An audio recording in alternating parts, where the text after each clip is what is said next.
നിൽക്കാൻ CPM നീക്കം നടത്തിയെന്നും ബിനോയ് വിശ്വം. പ്രതിപക്ഷ ഉപനേതാവ് സ്ഥാനം ആവശ്യപ്പെട്ടതിന്റെ പേരിൽ CPIക്കെതിരെ ഘടകകക്ഷികളെ ഉപയോഗിച്ച് CPM രാഷ്ട്രീയ നീക്കം നടത്തിയെന്ന ആരോപണവുമായി CPI സംസ്ഥാന സെക്രട്ടറി ബിനോയ് വിശ്വം. CPIക്കെതിരായ കാര്യങ്ങൾ മുന്നണി ഘടകകക്ഷികളിലെ നേതാക്കളോട് CPM നേതാക്കൾ പ്രത്യേകം സംസാരിച്ചിരുന്നുവെന്നും ഇക്കാര്യം ഘടകകക്ഷികളിൽ നിന്നാണ് താൻ അറിഞ്ഞതെന്നും ബിനോയ് വിശ്വം സംസ്ഥാന കൗൺസിൽ യോഗത്തിൽ പറഞ്ഞു.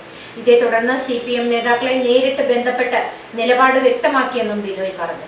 ഘടകകക്ഷികളെ CPIക്കെതിരാക്കാനുള്ള ശ്രമം ശരിയായ രാഷ്ട്രീയമല്ലെന്നും CPM നേതാക്കളെക്കാൾ വ്യക്തിബന്ധം തങ്ങൾക്ക് ഘടകകക്ഷി നേതാക്കളുമായി ഉണ്ടെന്നും അദ്ദേഹം ചൂണ്ടിക്കാട്ടി.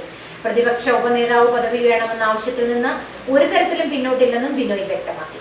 നിയമസഭയിൽ LDFന്റെ പേരിൽ പാർലമെന്ററി യോഗങ്ങളോ കമ്മിറ്റികളോ ഉണ്ടാകില്ലെന്നും അത്തരം സംവിധാനങ്ങൾ വേണമെങ്കിൽ CPIയുടെ ആവശ്യം പരിഗണിക്കേണ്ടി വരുമെന്നും അദ്ദേഹം പറഞ്ഞു. അതേസമയം ഇടതുമുന്നണി യോഗങ്ങളിൽ നിന്ന് വിട്ടുനിൽക്കാൻ തീരുമാനിച്ചിട്ടില്ലെന്നും ബിനോയ് വ്യക്തമാക്കി. മുന്നണി യോഗം വിളിക്കണമെന്ന് ആവശ്യപ്പെട്ടതും അതിൽ പങ്കെടുത്തതും ഈ നിലപാടിന്റെ ഭാഗമായാണെന്നും അദ്ദേഹം വിശദീകരിച്ചു. യോഗത്തിൽ സംസാരിച്ച നേതാക്കളും പ്രതിപക്ഷ ഉപനേതാവ് പദവിയിൽ വിട്ടുവീഴ്ച ചെയ്യേണ്ടതില്ലെന്ന നിലപാടാണ് സ്വീകരിച്ചത്. നിയമസഭയിൽ CPI പ്രത്യേക ബ്ലോക്കായിരിക്കണമെന്ന നിർദ്ദേശം ഉയർന്നെങ്കിൽ അതിനോട് ബിനോയ് വിശ്വം അനുകൂലിച്ചില്ല.